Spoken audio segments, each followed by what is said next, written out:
Hi guys, today we're going to talk about your plant's light requirements.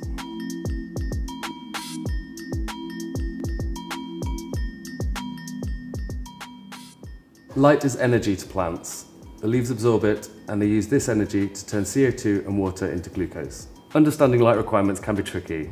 I've experienced it, don't worry.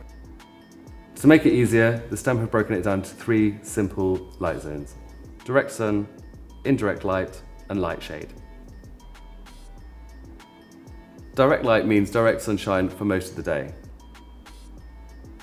Indirect light means a little bit of morning or evening light. Light shade means towards the back of the room that gets natural light. The majority of your plants prefer to be in the middle zone, with a bit of sunshine during the day, but out of the hottest afternoon rays.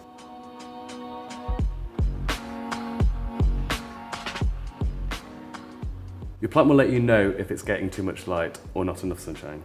Signs of too much sun include baked soil, burns on the leaves, and your plants may droop. On the flip side, if there's too little light, the plants may lean towards the sunlight, or the leaves might start shedding.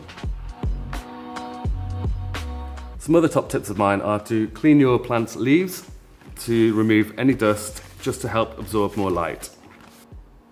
Adjust your plant's position for different seasons. In winter, move it closer to the window and further away in the summer. Rotate your plant every few weeks to ensure even growth. If in doubt, the perfect position for your plant is on the product page, or just get in touch with the STEM team.